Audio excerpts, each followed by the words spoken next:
পয়েন্টগুলি নোট করব। জিহাদ কেন করব? প্রথম জিহাদটাই হচ্ছে আল্লাহর তাওহীদকে কায়েম করার জন্য, লিইলাই কালিমাতিল্লাহ। মান কাতালা লিতাকুনা কালিমাতুল্লাহি আল উলিয়া, আল্লাহর তাওহীদকে, রুবুবিয়্যাতকে, আল্লাহ ছাড়া আর কাউরি কোনো ইবাদত চলবে না। কোনো মূর্তি হোক, পীর হোক, বুজুর্গ হোক, গাছপালা হোক, আর মূর্তি হোক, ভাস্কর্য, কাউরি হচ্ছে এবার চলবে কার? আল্লাহ তাআলা। তাহলে প্রথম উদ্দেশ্যটাই হচ্ছে কি জিহাদের তাওহীদ কায়েম করা এবং মানুষকে মানুষের ইবাদত থেকে বের করে আল্লাহর বান্দা বানানো। এটা হলো মূল।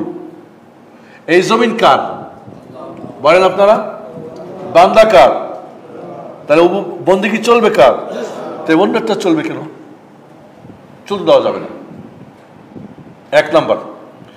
দুই নাম্বার যেটা হলো জিহাদের উদ্দেশ্য, সেটা হলো যে মুসলিমদের প্রতি কাফেরদের যে জুলুম, অত্যাচার, নিষ্পীষণ, এদের প্রতি জুলুম অত্যাচার, এটাকে বন্ধ করার জন্য। কাফেররা মুসলমানকে মারবে, পিটবে, আর আপনি বসে থাকবেন না, তখন জিহাদ আপনার করতে হবে। এটা জিহাদের উদ্দেশ্য, যাতে করে তারা এই কাজটা না করতে পারে। তিন নাম্বার, ফিতনা দূর করার জন্য। এই দুনিয়ায় ফিতনা ফাসাদ দূর করার জন্য যুদ্ধ হবে।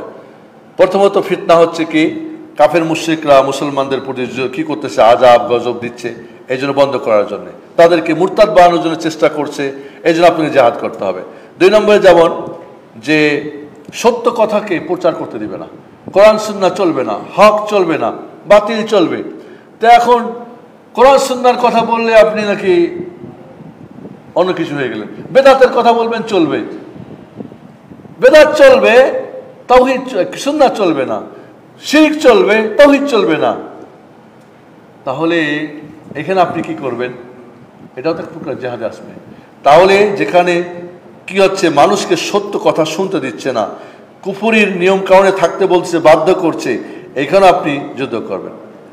চার নম্বর যেটা জিহাদ, একটা মুসলিম দেশকে কাফের মুশরিকদের অনিষ্ট থেকে হেফাজত করা। আপনারা জানেন যে রোম হুমকি ধমকি দেয়, পারস্য হুমকি ধমকি দেয়, ওরাই দিবে, শেষ করবে। রাসূল সাল্লাল্লাহু আলাইহি ওয়াসাল্লাম পাঠিয়েছিলেন না, পাঠান নাই? সেই রোম তছনছ হয়েছিল না, হয় নাই? পারস্য তছনছ হয়েছিল, হয় নাই? এই জিহাদের মাধ্যমে হয়েছে। তাহলে কোনো মুসলিম রাষ্ট্রকে তার সীমারেখা, তাকে সুস্থিরভাবে আল্লাহর ইবাদত করতে, তাওহীদ প্রতিষ্ঠা করার জন্য, কাফের মুশরিকদের যত অনিষ্ট তার থেকে বাঁচার জন্য জিহাদ করা। কাফের আল্লাহর দুশমন, ওরা হুমকি ধমকি দিবে, আপনি বসে বসে শুনবেন তা না। এই হুমকি ধমকি বন্ধ করার জন্য তারা আপনাকে হেয় প্রতিপন্ন করবে, তা থেকে মুসলিমকে সম্মান ইজ্জতে থাকার জন্য আপনার যুদ্ধ হবে। 5 6 নম্বরে মুনাফিক যারা, এই মুনাফিককে জিহাদ না হলে কে যে মুনাফিক আর কে মুসলিম বোঝা যাবে না। বদরের যুদ্ধে বোঝা গেল যে আব্দুল্লাহ বিন উবাই বিন সালুলের সঙ্গে কতজন আছে, মধ্যখানে গিয়ে 300 জনকে নিয়ে বলে না আমরা যাবো না। তাহলে জিহাদটা এই জন্য হবে মুনাফিকের মুখোশ উন্মোচন করার জন্যে, এই জন্য একটা জিহাদ। কারণ কত গেল? 6 নম্বর। 7 নম্বর হলো জিহাদের উদ্দেশ্য যে মুমিনদের পাপ থেকে নিজেদের পাপকে মোছার জন্য। এই কষ্টটা, এই ইবাদতটা, এই কঠিন পরীক্ষাটা কি হবে? আপনার পাপ মোচন হবে। এটা একটা কারণ জিহাদের। 8 নম্বর, জিহাদের মাধ্যমে কাফের মুশরিকদের ধনভাণ্ডার মুসলমানদের হাতে আসবে। পারস্যের ধনভাণ্ডার মদিনায় আসছিল না, আসে নাই? রোমের আসছিল না, আসে নাই? আর আল্লাহর জমিনে আল্লাহর ধন সম্পদ দিয়ে কাফের মুশরিকরা মাতাব্বরি করবে আর মুসলমান না খেয়ে মরবে। এটা হয় নাই, এটা হয় না। আজকে দেখলাম কেউ কেউ লিখতেছে যে আমি তো বলি, আমাকে একজন বলতেছিল যে আমি থাকি ব্রিটিশে থাকি, হ্যাঁ যাক মশলাটা অন্য, ওরা আজকে ব্রিটিশ বসে বসে খাচ্ছে মৌচে তেল দিয়ে, সব তো আমাদের নিয়ে গিয়ে বসে বসে খাচ্ছে।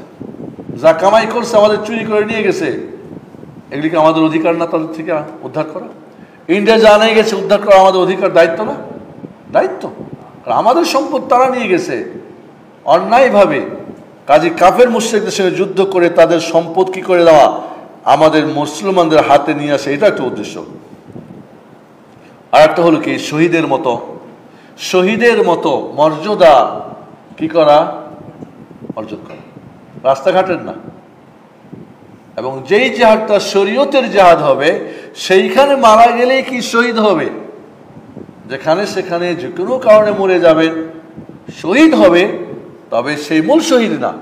আমি বলি ওরা গণতন্ত্রের শহীদ, ওরা অমুক শহীদ তমুক শহীদ, বাট অরিজিনাল শহীদ যে, তা কিন্তু কি এই শাহাদাতের মতো একটা মর্যাদা লাভ করো কি জিহাদের একটা উদ্দেশ্য। সর্বশেষ 10 নম্বর, এই পৃথিবীকে ফাসাদ মুক্ত, এই পৃথিবীকে বিপর্যয় মুক্ত রাখার জন্য, বিপর্যয় করার জন্য। আপনারা সিরিয়াতে লেটেস্ট যেটা দেখলেন, সিরিয়ায় কি করতো এই নোসাইরিরা, এই শিয়া রাফেজিরা, এই আলবীরা, কিন্তু জেহাদের মাধ্যমে এত বড় একটা, যার পিছনে ছিল কি বড় বড় শক্তি, তারপরে দেখেন একেবারে হালকা পাতলা অস্ত্রশস্ত্র নিয়ে দেখেন রব্বুল আলামিন তাদেরকে বিজয় দিয়েছেন না দেন নাই। তবে এই বিজয় টিকে থাকবে, বাট ভোটটা কিন্তু টিকে থাকবে না, আজকে আসবেন কাল বেজায় বোগা।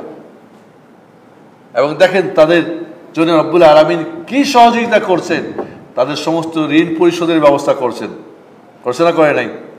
তাদের কর্মচারীদের বেতন ভাতার ব্যবস্থা করছেন, তাদের চিকিৎসার ব্যবস্থা করছেন, করছে না করে নাই? করছে। তাহলে বুঝতে হবে এটা একটা কি উদ্দেশ্য। এটুকুই আমরা থাকি, 10টা লক্ষ্য উদ্দেশ্য আমাদেরকে মনে রাখতে হবে।